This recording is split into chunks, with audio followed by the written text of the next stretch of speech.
बिस्मिल्लाहिर्रहमानिर्रहीम। Welcome Hafsa handmade recipe की kitchen में वेलकम। अस्सलाम वालेकुम मेरे प्यारे प्यारे व्यूअर्स। आज मैं आपके लिए बहुत ही ज़बरदस्त फ्रेंच फ्राइज़ की रेसिपी लेकर आई हूँ, वो भी मेरे स्टाइल में। चैनल पर नए हैं तो चैनल को सब्सक्राइब कर दें, बेल बटन प्रेस कर दें। चलिए स्टार्ट करते हैं। इन फ्रेंच फ्राइज़ को बनाने के लिए यहाँ पर मैं 4 से 5 छिले हुए आलू लूँगी। अब इन आलूओं को छुरी की मदद से चारों कोने कट कर लेंगे, जैसा कि आप वीडियो में देख रहे हैं। अमूमन बच्चों को फ्राइज़ तो बहुत ज़्यादा पसंद होते हैं, एक बार इस तरीके से बनाकर ज़रूर दें। व्यूअर्स, चारों कोने कट हो जाने के बाद अब इनको फिंगर शेप में काट लेंगे।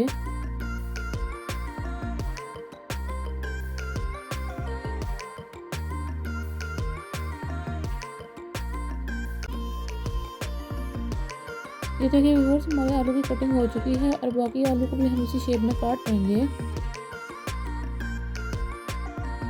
कटिंग हो जाने के बाद अब इसको एक बाउल में निकाल लेंगे।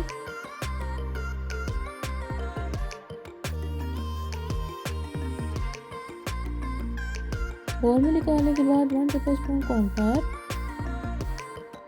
2 टेबलस्पून मैदा, इसमें ज़रूरत नमक डाल लेंगे। नमक डालने के बाद अब इसको हाथों की मदद से मिक्स कर लेंगे। ये देखिए व्यूअर्स, फ्राइज मिक्स हो चुके हैं। अब इनको मीडियम फ्लेम पर फ्राई कर लेंगे।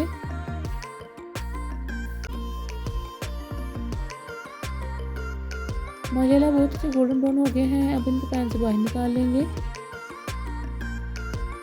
और बाकी को भी इसी तरह से फ्राई कर लेंगे। फ्राई हो जाने के बाद 1 टेबलस्पून चाट मसाला, 1/2 टेबलस्पून कुटी हुई लाल मिर्च, अब इनको मिक्स कर लेंगे। मिक्स हो जाने के बाद इसको केचप और मेयोनीज के साथ सर्व करेंगे। मैं उम्मीद करती हूँ आपको ये मज़ेदार फ्रेंच फ्राइज़ की रेसिपी पसंद आई होगी।